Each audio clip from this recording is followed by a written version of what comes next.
집합건물 해결사 멘토 전원진입니다. 여러분들 반갑습니다. 여러분이 있는 곳에 어떻게 지금 비가 내리는지 모르겠는데 제가 있는 곳은 좀 비가 좀 내리고 있습니다. 자, 오늘은 여러분들께 이런 부분을 좀 말씀드리겠습니다. 왜 지금 관리인이 관리업체가 되면 안 되는지에 대해서 제가 누차 말씀을 드렸습니다. 그런데 여러분들께서 관리인이 관리업체가 돼도 별 상관이 없다라고 말씀을 좀 많이 하시다 보니 집합건물 소유에 관한 법률에도 그렇게 나와 있으니 뭐가 문제 되느냐라고 하십니다. 근데 이게 지금 우리가 어떤 사람의 어떤 행동, 사람의 어떤 뭐라 해야 될까요? 어떤 행위들도 보게 되면 그 사람이 어떤 자산에서 말씀드리자면 그 사람이 앞으로 성장이 있다, 성장성이 없다, 아니면 여러분들 인간관계에서도 그 사람하고의 인간관계를 맺을 때, 이 사람이 내한테 과연 앞으로도 같이 함께 갈 수 있는 사람이다, 아니다라는 부분의 판단 기준이 여러분들은 무엇입니까? 저는 그 사람의 지금까지, 과거부터 지금까지의 행동, 고지를 보면 된다고 보거든요. 그래서 이게 과거의 역사들을 보게 되면 우리가 충분히 알 수 있고, 그리고 앞으로도 어떻게 지금 어떤 식으로 행동을 하고 있는지를 보면 되는 거죠. 말이 아니고 행동. 이런 이유를 말씀드린 이유가 지금 우리나라의 대부분의 집합건물을 큰 곳에서 호텔이든 상가든 주상복합이든 간에 관리인이 관리업체 또는 관리인이 운영사를 한다는 관리인이 그쪽 관련된 PM 역할을 프로젝트 매니지먼트 형태로 해서 본인들이 그 자산을, 그 부동산을 관리하는 이런 사람 같은 경우는 문제점이 뭐냐면, 여러분들, 자, 어떤 건물이 있다고 합시다. 이 건물이 있을 때 우리나라 집합건물 소유가 하는 법률에서는 관리비를 청구하는, 다시 말해서 관리비를 징수하는, 이런 말을 합니다. 법적인 용어는 관리비를 징수하는 주체가 누구냐, 그리고 관리비를 수납하는 주체가 누구냐라고 하는 겁니다. 누굴 것 같습니까, 여러분들? 관리업체다. 그건 관리업체는 용역업체고요. 관리비를 징수하거나 수납하는 주체가 누굽니까? 관리인이 관리비를 징수하거나 수납합니다. 그 건물에 대해서. 자, 그러면 예를 들어서 관리업체라든지 호텔 같으면 운영사가 관리인이 되었다라고 하겠습니다. 예를 들어서 여러분들이 그렇게 선출을 해서 뽑았다고 하겠습니다. 그러면 여러분들이 들어오는 관리비를 징수했을 때 관리비가 들어오는 거 있죠? 관리비 들어오죠? 그럼 어느 쪽으로 관리비가 들어오죠? 그렇죠? 그 관리업체에 있는 그 계좌로 돈이 들어오는 거죠, 전부 다. 또는 운영사의 계좌로 돈이 다 들어오는 거죠. 그렇죠? 각종 잡수입들도 그쪽으로 어쨌든 다 들어오는 겁니다, 여러분들. 그렇습니까? 그러면 그 관리비 자체가 우리가 고유번호증을 받고 할 때 그 관리단에서 관리인이 소유주였을 때 그 관리인하고 다른 점은 이 관리업체라든지 운영사에서 관리비가 들어왔을 때 그 사람들 입장에서 회계상으로는 발생주의 관점에서 보면 매출로 잡힌다는 겁니다. 전부 다가. 그 매출로 잡히고 거기에서 그 인건비라든지 이런 건 빼는 거죠. 심지어는 진짜 그런 경우 많습니다. 많아서 그런 겁니다. 심지어는 거기 있는 관리업체나 운영사의 대표이사 월급이라든지 이런 것까지도 여러분들 관리비에서 나가고 있다. 비용으로. 세금도 마찬가지고요. 그럼 결국에 그 건물의 주인은 누구냐면 관리업체나 운영사 또는 시행사 쪽, 이런 쪽이 되어버린다고요, 여러분들이. 그래서 우리나라에 지금 문제가 있다, 이 말인 겁니다. 왜 지금 국회의원들께서는 이런 부분을 왜 생각을 안 하실까라고 하는 겁니다. 또 혹자는 이런 말을 합니다. 아니, 관리인이라면 건물 보존 관리에 대해 제대로 알아야 되는 거야. 뭘 제대로 제대로 몰라도 됩니다, 여러분들 관리는. 여러분들 생각해 보십시오. 내가 이렇게 빗대어서 말해 볼게요. 여러분들 혹시 그 집에 그 냉장고 있잖아요. 냉장고에 대한 어떤 구조라든지 냉장고의 그걸 형태, 냉장고 작동 원리를 알고 있어서 여러분들이 구입을 한 겁니까? 그게 아니잖아요. 여러분들이 냉장고가 필요해서 냉장고를 구입을 했고, 그리고 여러분들이 만약에 구입한 상황에서 고장이 났으면 서비스 센터한테 맡기고 이렇게 하는 과정이잖아요. 맞아요, 여러분들. 소유권은 냉장고는 여러분들 거죠. 그렇잖아요. 여러분들이 냉장고를 관리 보존하고 있지 않나요? 그렇죠? 이게 마찬가지라는 겁니다. 여러분들이 건물을 여러분들이 그걸 샀었기 때문에 소유자가 관리인이 되셔야 되는 건 정상적인 거고요, 여러분들. 소유자가. 그러면 소유자가 관리인이 되면 관리인이 돼 소유자가 웬만하면 소유자가 하십시오. 소유자가 관리인을 하셔가지고 그러면 관리비를 징수하고 수납하는 통장이 그 관리인, 그러니까 어떤 땡땡땡 관리단의 대표가 관리인이잖아요. 그 관리인 통장으로 돈이 들어오죠. 들어와서 그 건물에 대해서의 회계, 대지도 마찬가지, 건물에 대해서 그 집합 건물에 대한 회계는 여러분들 관리인 통장으로 들어온 거에 대해서 회계 관리가 쫙 되잖아요. 그리고 이 별도로 이제 각종 용역업체, 관리업체도 마찬가지, 관리업체한테 별도로 위탁관리든 도급관리든 한 거에 대해서 돈을 떼주는 거고, 엘리베이터에 대한 뭐 운영비라든지 이런 것도 떼주는 거고, 소방 관련된 것도 떼주는 거고, 이렇게 지출되는 거잖아요. 그게 정상적이지 않습니까? 여러분들. 제 이야기가 굉장히 상식적인 이야기를 지금 하고 있습니다, 여러분들께. 그러니까 지금 우리나라의 이런 회계의 투명성을 위해서라도 반드시 관리업체가 관리인이 되면 안 된다. 운영사가 관리인이 되면 안 된다. 시행사도 마찬가지. 시행사라고 하는 존재는 여러분들 시행을 해서 뭡니까? 팔아먹기 위해서 호시를 팔아먹는 사람들이잖아요, 그냥. 그게 나쁜 놈이다. 안 나쁜, 그게 아니에요. 그게 중요한 게 아니고, 중요한 건 우리는 투자 목적으로 해서 왔는데, 투자 목적으로 해서 왔잖아요. 그러면 그 건물의 주인은 누구냐면 여러분들이라고, 소유주분들, 수분양자분들이 앞으로 계속 그렇게 되실 거라고요. 그러니까는 관리인이 오랫동안 하셔도 안 되고요. 그거 뭘 알아야 돼. 아니요, 관리업체한테 맡기잖아. 그걸 뭐냐면 위탁 관리든 도급이든 내가 본인 돈을 주잖아. 그럼 그 사람들이 그 건물에 대해서 위탁 관리하는 거 우리는 관리인이든 관리위원회에서는 감시 감독할 뿐이잖아요. 그럼 뭐가 어려운 거 없습니다, 여러분들. 크게 어려운 거 없는데 전문 관리인이 뭐 그게 어디 있습니까, 여러분들. 그러니까 너무 우리가 세상을 보실 때 그 무슨 말을 해야 될까요? 좀 오도를 한다고 해야 되나? 소를 보고 말이라고 해서 이런 거 좀 비슷한 겁니다. 전혀 관련 없는 거를 우리 전체 공동체에 이렇게 자산가치 높아지는 부분하고는 전혀 관련 없는 희한한 걸로 해가 이권 다툼이나 자꾸 정치화시키고 그게 문제라는 겁니다.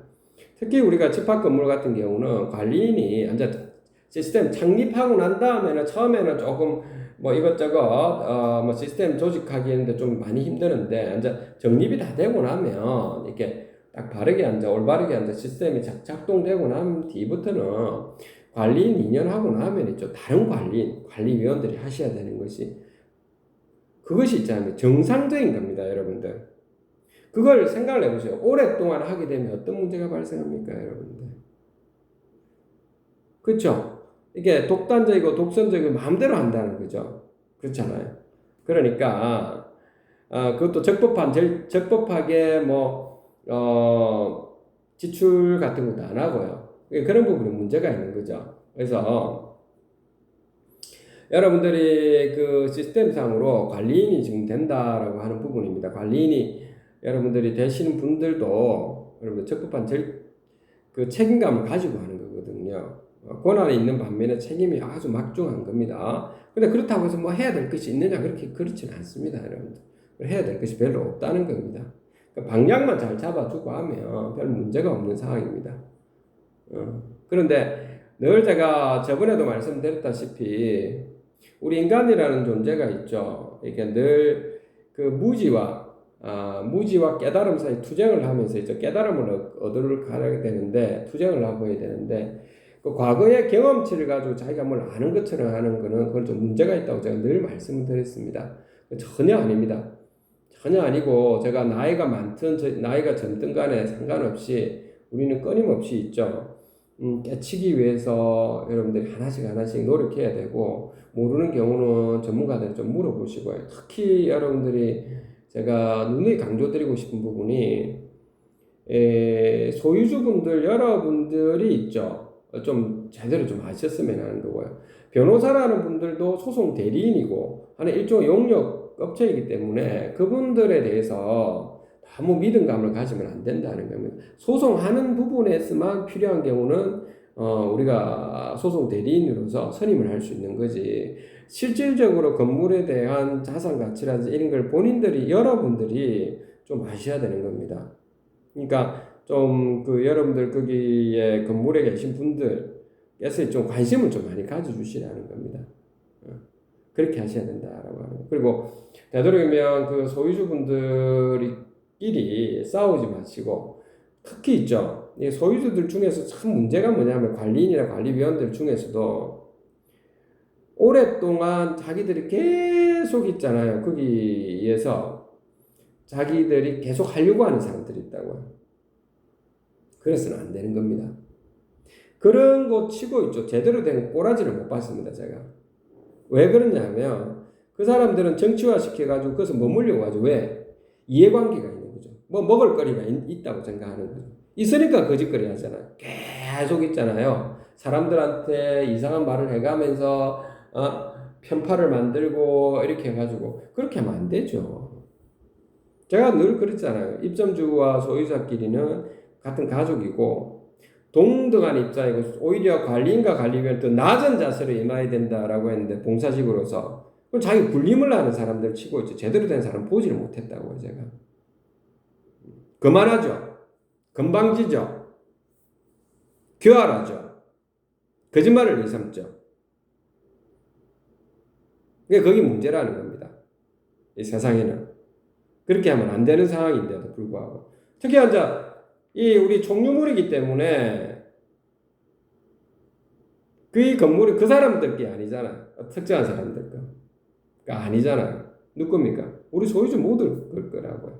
그러면 당연히 밴드라든지 카페라든지 다 올려가지고 항상 투명하게 그리고 상호가 질의가 오갈 수 있고 민주적으로 이렇게 해야 되는데 뭐 그런 것도 사람들끼리 뭐 하는 과정에서 어떤 그 소유자나 입점주분 중에서 관리비가 좀 약간의 문제가 있는 부분을 이야기하면 밴드를 탈퇴시키게 만든다든지 별짓 다 하는 사람들이 있거든요. 그게 뭡니까? 그렇죠, 여러분들. 그러니까 그런 거는 여러분들이 앞으로 좀 문제가 좀 많이 생길 거다라고 하는 겁니다. 그런 사람들에 한해서 말하는 겁니다. 그래서 더 낮은 자세로 임하셔야 되고, 그러니까 좀 역할 분담을 확실하게 합니다. 소유주분들, 여러분들 단체 또는 입점자 같이 이렇게 단체가 여러분들 가족이니까 여러분들끼리 어떻게 하면은 자산 가치를 높일 수 있는 방향에 좀 고민하시고, 2년 정도 하면 다른 사람이 하시고, 다른 사람은 또 다른 시각에서 또 다른 운영 방법으로 할 수가 있는 거잖아요. 그렇죠? 그렇게 하시면 좀 더 날로 발전할 수 있는 이런 상황이 벌어지는 거죠. 그리고 청렴서 약서를 꼭 적으셔가지고 거기에 재산권에 문제 생기게 했을 때는 그에 대한 강력한 민형사상 처벌을 하도록 하고 그렇게 해야 되죠. 그리고 관리단 그 재산권에 관련된 부분은 특히 있죠. 여러분들 관리단 집회를 해야 되는 부분이고요. 그렇죠? 그런 부분을 여러분들 꼭 염두에 두셔가지고 가야 되는 겁니다. 계속 제가 이렇게 말씀을 드리는 상황이거든요. 계속해서. 그러니까 여러분들이 좀 그런 부분을 좀 아시고 있죠. 좀 진행했으면 하는 부분입니다. 자, 요약을 지금 하도록 하겠습니다, 여러분들.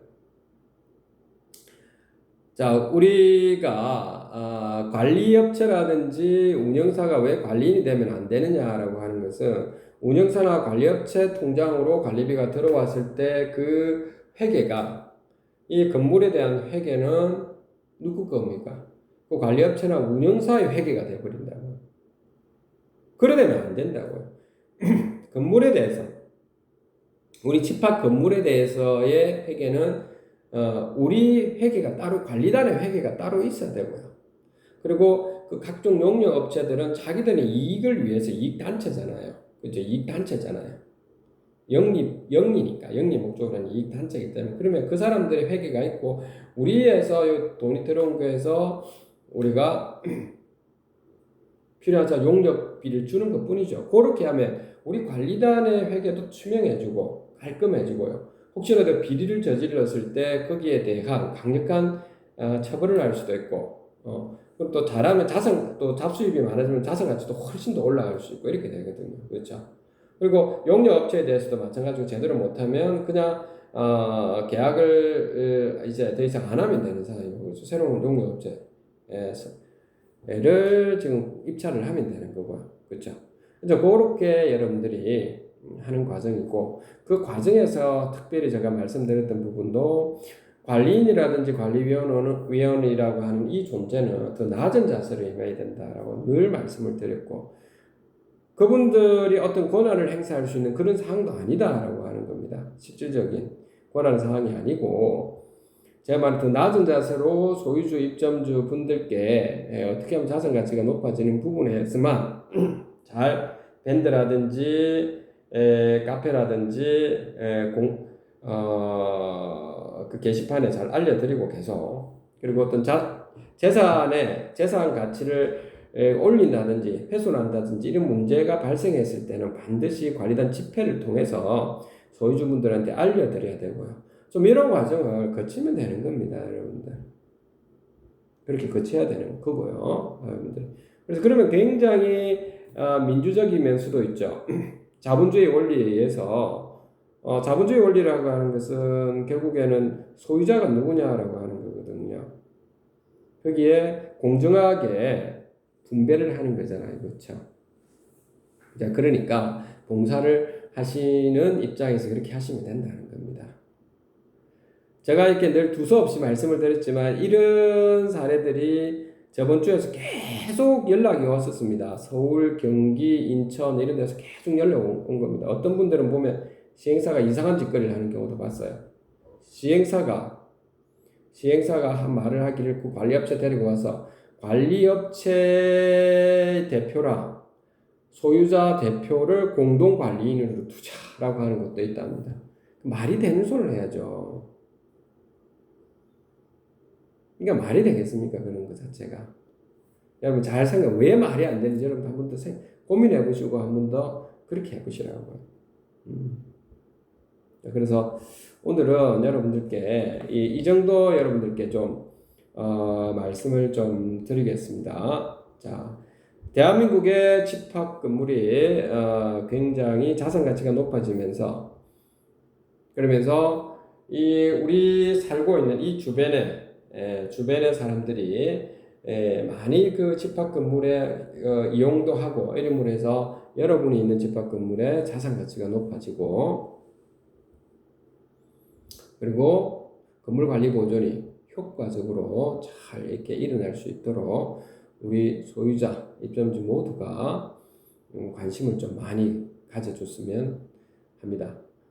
집합건물 해결사 멘토 전언진이었습니다. 감사합니다.